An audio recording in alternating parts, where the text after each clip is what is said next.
boy, getting started off with the early week action. This one was very satisfying for me. Utah and Arizona State. Oh boy, the Boy, Dillingham train is. I'm giving the floor to you, Brandon. I'm just going to let you have this one. Oh man, well, I mean, Utah didn't have Cam Rising, so you got to. Oh wait, no, he's back. He just stinks. Turns out that guys who aren't good enough to make it to the NFL. There's a reason for that. Cam Rising's back, although I guess he's hurt again. I'm happy he came back because there was a segment of Utah Twitter that was pointing to the fact they didn't have Cam Rising. He's been hurt. This team isn't up to his full potential. I mean, that's why they're losing games. They got away with that all last year. Got away with it in the Rose Bowl the year before.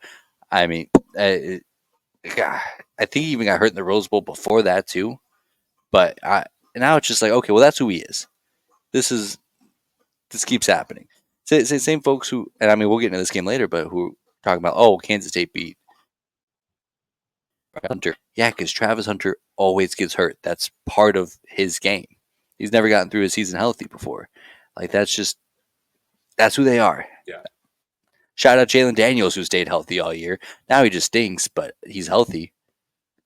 But that was a guy who got tagged in that same way. But man, what a fun game! Obviously, an electric interview from Kenny Dillingham afterwards. I mean, and we talked about it in our offseason report cards. I was so in on him. I didn't think it would pop off like this. Don't get me wrong, but man, I love that for Arizona State. Yeah, I'll actually ride the Arizona State train on this one, Brandon. Just incredible. It's similar to the West Virginia story last year, where West Virginia dead last. Everybody says Coach Brown is left for dead. He's going to get fired, which the fan base seems to be back on that train, but we'll get back to that in a little while. But I'll say this for Coach, for the Arizona State program, what they're doing is amazing. To be picked dead last. You and I remember when we put together those offseason report cards, I said, Arizona State's an interesting program because they're in a climate college students do want to come to. It's famous, not necessarily for academic reasons, but, it's a place to have. Frankly, it is just a place to party. But it's also like I thought, it's not a bad place to potentially set up shop if you can find the right setup. And they've done that. What they've put together has been really unique. I give them a lot of credit. I don't know how the season's going to turn out for them, but barring a ridiculous collapse, they're going to be bowling. There's no question about that, Brandon. And technically, I mean, they still are in shape to even make a serious run at, into November. And I mean, I'm not going to write them off yet for making a conference title game. Why would I? I mean, they keep winning. They're doing their job right now. I don't know if I'm view them as a contender yet. But let's just I'm going to tip my cap to them. And for them to beat a former Pac-12 team, a foe in Utah that traditionally has beaten them pretty good for many years, and to kind of flip the script, get a pretty good crowd as well. Great win for Arizona State and for Utah. Great win. Man, what a wildly disappointing season, I think is just the right way to put it. You and I had pretty high expectations for them, even with their fan base, and boy, it has not been pretty. So, and I'll tell you what, when they play BYU in a few weeks, they better be ready for Cosmo and the Cougars. Watch out. Oh, and that game's going to be electric. The holy war is going to be no joke on that one. That means a lot to them, that's for sure. I can't wait. And yeah, just the sentiment coming into the season that Utah was going to come in because they'd won a couple of Pac-12 titles in years that the Pac-12 were down. And lost and got to lose to the Big Ten runner-up and medalist in back-to-back years. And they were going to come in and run the Big 12 like it was a lesser conference. So happy to see them getting some humble pie. So I mean, it's fun now that they're at best the third best Pac-12 team coming in, and they better buckle up against Colorado. Otherwise, they might finish fourth out of that list, which would be. I love it. I love a good hate scroll after a Utah loss like that. Oh, I do too, Brandon. There's no question about it. I absolutely do too. And it is interesting just where do you go if you're Utah? I mean, obviously you can still rack up a bunch of wins. You can put together bowl eligibility, but in terms of making the college football playoff, they're done. I don't see a road for them. I don't think you Yeah, do either. And that is disappointing because I thought coming into the season, I did like their odds going in of at least making it, whether as the conference champion or at least as an at large. I thought the schedule was pretty favorable for them overall. And shoot, even the landmines, I thought they'd face, like they beat Oklahoma State on the road. Like that was a nice win on the road, but Oklahoma yeah. State not exactly as good as we thought they were. And it's been disappointing for Utah. Not that they still can't do some damage. They'll have some big games coming up where they can kind of play spoiler and kind of turn the season around. But for right now, they've got to go back just to the video room and try to clean things up. But for Arizona State, I'm going to prop them up. What a win. Nice job, Arizona State. Just so much credit to what they've done. Boy, this is a sneaky good rivalry for the Big Ten moving, or not the Big Ten, the Big 12 moving forward. That's Cincinnati and UCF.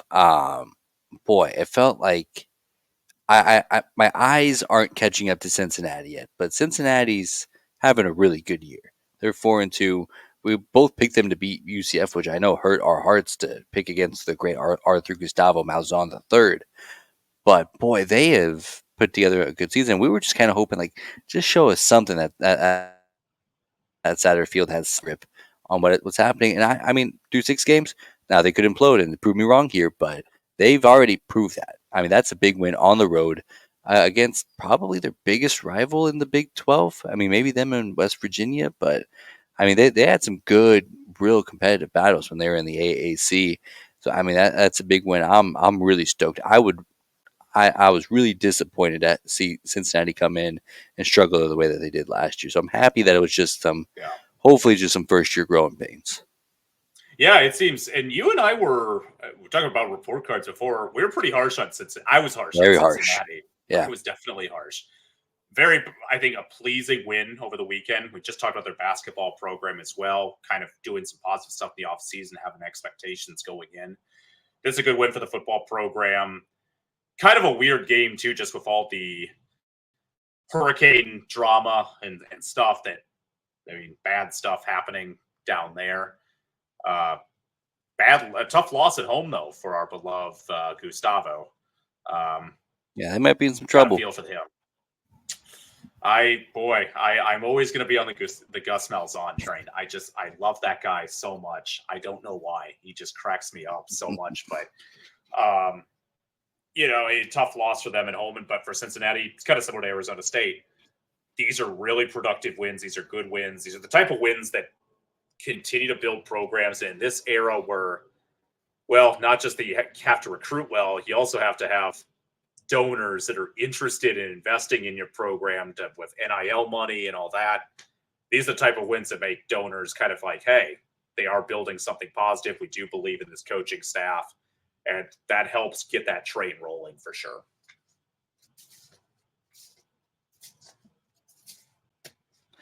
Next game here, and I think it was a statement game because I think BYU comes into their matchup with Arizona. They're 5-0, but they caught Kansas State on a bad night. They beat SMU by 3.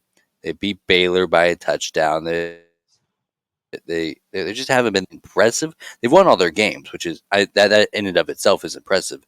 But they haven't really had a statement win. I think they picked that up on Friday, 41-19 against Arizona, who we've seen Arizona be very frisky this year, especially offensively, holding them to 19 points, forcing 3 interceptions from Noah Fafita. I mean, that's such a huge win. BYU football, and it wasn't always that way. Got off to a slow start, but then just kept chugging along, kept playing BYU football. And boy, I feel so silly because it seems so obvious that all the nice things that people say about Kenny Dillingham and that Utah program, and their stability and their success over the last couple of years and their structure. BYU has that in droves. They just don't have an 87-year-old quarterback that they lean their entire offense on. And so I feel silly for not seeing it, but I'm seeing it now. That was a huge win for BYU, and I'm bummed that they don't get the love in the AP poll that Some of the teams in the southeastern portion of the conference would, or in the country would, but they're putting together a real good resume. There's no question about that, Brandon. And as you mentioned with Cincinnati, kind of those growing pains in year one, BYU went through those same growing pains. What they've done has been amazing. They're more than frisky. They're dangerous. They really are. Like, they're not a fun team to play. They're tough offensively. They run the ball with good power. That defense has been nasty. Certain road wins that we didn't kind of maybe overlooked a little bit. That SMU one's the perfect one, where you and I said, hey, nice little road win for BYU, good for the conference. And that SMU program said to TCU, get out. This is our city, pretty much. And that kind of woke up you and I like, oh, maybe SMU's not that bad. And maybe we kind of overlooked that BYU win a little bit too much. They're good, Brandon. They're really good. Their crowd's been great. Not surprised in Provo. They have some great fans there. They are a force to be reckoned with, I think, late October into November. And I'll say it right now, Brandon, I really like their odds of making a conference championship game. I really do. I think just the way that Arizona, you've mentioned it, frisky, tough. Kansas State maybe just wasn't ready that night, but like they did just wax them. They were ready and they just beat the brakes off of them. So like they're 6-0 and they're 6-0 for a reason. They're playing great football. Well, and I mean, let's go through the schedule here. So you got Oklahoma State at home in Provo with a 9:15 kickoff. Have fun, Cowboys, with your freshman quarterback going into that environment, and because I think we'll see something similar to what we saw at Kansas State, is that they probably have better dudes. I mean, Ollie Gordon's a superstar. They bring back a lot of experience from last year, but you have to play almost perfect to come away with the win against BYU. I mean, we saw Avery Johnson struggle. Not that he had that horrible of a game, but it snowballs when you play a team this structurally sound. It snowballs. I mean, no Fafita, 1 touchdown, 3 interceptions. We haven't seen that his entire college career. But I mean, BYU catches him sleeping. So good luck Oklahoma State with that game. Then they go to UCF, which they're struggling. Utah is going to give them everything that they have in that holy war in the first weekend of November. So watch out for that. For sure. But then they host Kansas. Good luck, Jalen Daniels, if you're still around. BYU host Arizona State. That'll be a fun one. But and then they host Houston, which you chalk up as a win. If BYU goes 5-1 in that span, no matter what happens in Arlington, we talked about the path for Utah, and what's the most likely scenario to get 2 Big 12 teams in. BYU might be that best spot where you get in 11-1, which 11-1 doesn't sound that crazy with that schedule and how sound they're playing. And then you get a team like Kansas State, maybe with 2 losses, or Iowa State with a loss. Maybe both those teams get in, and it comes down to who gets that bye, who gets to strap up on week 1. That's probably the path for the Big 12 now, is through Provo, which is so silly. It's hilarious, and it feels exactly right how this 24 season is played out. If they go 6-0 down the stretch, Brandon, let's say they run the table, they could lose the Big 12 championship game. Doesn't matter. They're in. They're in. There's no doubt about it. 5-1, lose the Big 12 championship game. You might be on the fence. Lord knows how that committee will view that. But I'll say this. That is a very favorable schedule, but the thing that's impressed me, they seem to be handling their business week by week, not looking ahead. They really seem they're just like, we don't care about what's in the future in November. We've got a job to do this week against Oklahoma State, but they're playing some great inspired football. And compared to that team, when Iowa State went there last November and just beat them handedly, no problems, I thought they got some work to do. And my goodness, whatever they did in those offseason workouts, training, obviously film sessions, all that, coaching changes, whatever, it's worked great for them. They've played such good football this year. Up next, speaking of a team that's just coming in, taking care of business, and that's Iowa State, going to Morgantown and beating up on the Mountaineers. Not a clean start by any stretch of the imagination for Iowa State, but just as we talked about with BYU, they just keep chugging along. They just keep playing their game. They keep it in it, and then they find a couple of touchdowns in the second quarter, run away with it in the fourth, and like outside like maybe those first like 5 minutes, you never really felt like Iowa State was in trouble, and that's the exact kind of vibe that BYU is getting off. That's exactly why I think this Iowa State team's for real. And if you're on the eastern half of the Cyclone State, you better get your 10-win jabs in while you can. Is that won't have much like to stand on after the season? For Iowa State, I mean, I'll tell you what, Brandon. There's a lot of Iowa State, Twitter, kind of going back to the tough archives of just this is a program that's historically not been good. Yeah, they've been through some very lean times. They didn't win a conference road game from the years of 1992 to 1999. Not one conference road game did Iowa State win, Brandon. Not one. In the I feel like Big you get one Eight of those and the by Big accident. 12. Yeah, you think? Nope, never. For them to win, they've won 7 straight conference road games. Iowa State has, which is crazy. I've seen a lot of bad Iowa State football in my life, and what Matt Campbell's done, especially in the last 13 months, where you and I are very memorable of, Campbell in a little bit of trouble. Like Yep. they were struggling at the beginning of last year. They turned around. This is remarkable. And Rocco Beck's played great football. A pretty wild situation where, both his parents went to West Virginia. I think when he was interested in being a Mountaineer, they were not interested Oh, in I didn't him. realize that. Did not offer him. Oh, And that rocks. that, is what it is. And probably cool moment because they honored his dad at halftime because his dad was a great player at West Virginia for football. And they didn't want him, thought he was too small to play QB. And Iowa State thought he could do something. And Iowa State turned out to be right. This has been a remarkable season. The foot defense under Haycock's been incredible. For West Virginia, man, great atmosphere. Holy cow. It was loud. They had coal miner uniforms. That was kind of a big deal. They had some sick unis. Those rock. Yeah. But Iowa State, they didn't seem phased. They did get off to a slow start, but old Iowa State teams would have folded and they would have lost this at least this team as of right now did not. And you talk about potentially going on a run, Brandon. Their schedule's not easy necessarily. The last 6 games, 4 at home, 2 on the road. One of those 2 road games is at Kansas at Arrowhead, which that'll be neutral.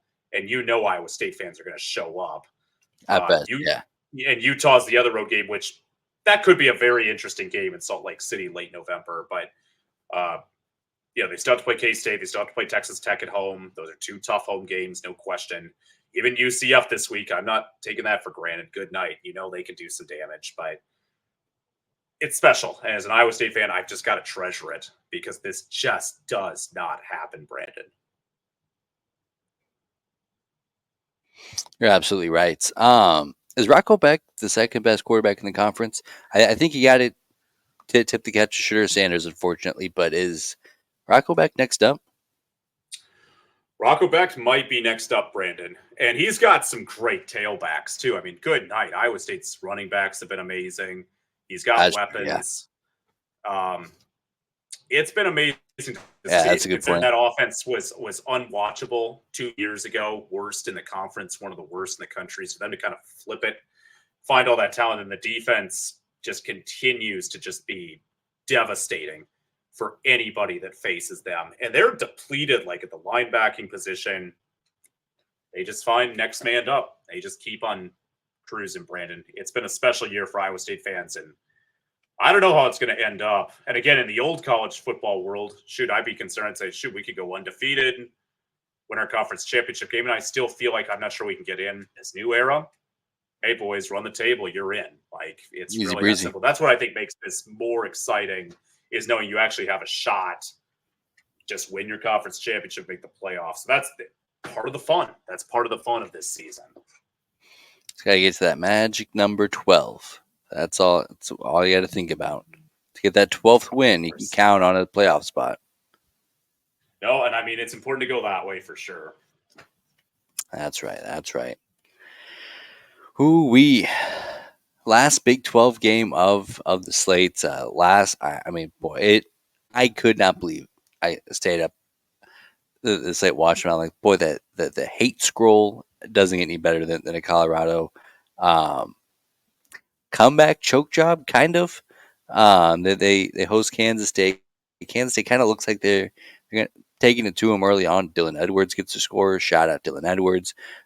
Avery Johnson showing off his dance move in the Colorado end zone. And then all of a sudden, Colorado comes back. A couple of bad plays from Avery Johnson. Um, and it looks like they're about to win it. 4th and short. So what do? You throw it 40 yards down the field for some reason. Doesn't work out, shockingly.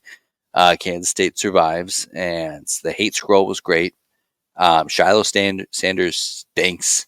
It's so funny that he's wearing number 21 after his father Dion, and he just stinks. There's nobody in the country that's better at being where they need to be and then not doing a single thing about it. Like, just he's always there. He's always where you want him to be. And he just doesn't matter. So that's cool. I'm happy to see him um, on the losing side of it. This would have been a big game for Colorado to come back and win on, and they don't. So that's great. Yeah, no, that was wrong. I just have to admit it, Brandon. I was just dead wrong on that take. I think for K-State, give them credit, Brandon. I think after having that demoralizing loss to BYU, I was like, they done? Like, what's happening? I remember they played Oklahoma State. We both said this kind of weirdly elimination game for who's going to make a conference championship. They took care of their business at home, played extremely well, and they took care of their business on the road against a Colorado team that's very unpredictable, but that is a good environment in Boulder. It's not an easy place necessarily to play a game and win. And Sneaky. And it's sneaky tough. And they found a way to get it done. And yes, all the eyes are on Colorado because how is it not? I mean, Jiminy Christmas. I see Deion Sanders show up on, college game day in his cowboy hat, and he's ready to chirp and ready to talk. And I think it's good. It's good for the Big 12. Colorado is excellent for the Big 12. It's great from an entertainment standpoint. There's no question about it. For Colorado, I thought big game. They win. Hey, Brandon, they're cooking. They're in the driver's seat pretty much, yeah. They're cooking. No questions. That's a tough home loss for them. I think in a game they could have won for sure. But K-State found enough plays going down the road, and yeah, I mean, Deion ripping his own kid. And again, he loves his kids, obviously. But I mean, that was it. I give him credit. Like, he didn't, he doesn't say, hey, my kids played great, the rest of the team is bad. He'll rip anybody if he feels like he has to. And Shiloh Sanders didn't play well. So, I mean, I kind of respect that about Deion, that he was willing to say, hey, my own son didn't play well. He was bad tonight, really bad. Not that I don't love him. Not that I know he isn't going to get better, but I give him a lot of credit there. I give a lot of credit to Kansas State, as much as that hurts me to say, for going on the road and winning. And they are still a very difficult force in this Big 12 race. Whew, yeah, and I think they got a sneaky big couple of weeks on because they look at the schedule. They go to Arizona on Saturday. They host Cincinnati, go to Texas Tech, host Utah, play in Arrowhead against Kansas, and then host Oklahoma State to wrap up the season. Kansas is a different beast, but I think these two this game in Arizona is probably one of their more winnable games because all of a sudden you go from being on the verge of being 5-1, 3-0 in the Big 12. You drop that game against Kansas State. If you drop another one against Arizona, boy, are the wheels starting to fall off for Colorado? This is a big game, and it doesn't get any easier. No. Gonna be a lot of one-score games down the stretch. No, I mean, I don't care. And the Big 12 wins are still a premium, Brandon. They are not easy to pick up. And when you lose a game at home, I think, especially in this conference race right now, and I know this sounds the cliche of like, duh comments, but you drop a home game, I feel like that cost you a conference championship opportunity this year. I'll put that this bluntly. Yeah. And not that teams can't overcome it in the past. I mean, I'm old enough to remember Oklahoma in 2017 losing to Iowa State, who were 4 touchdown underdogs at home with Baker Mayfield. They were still able to overcome that and make the college football playoff that year. but it just feels like the way that this conference is in the way, because there's so much traffic and congestion now. It's not 10 teams anymore. It's 16 freaking teams, and everybody doesn't play everybody anymore. That messes with that stuff too. I just feel like if you drop a home game, you're just done in the conference championship race in this era of college football. And I will say that for all the conferences, because it's just, you don't play everybody anymore. And that's where I do hate realignment still. But then again, the entertainment's been good this year, so it's like I gotta shut up at times.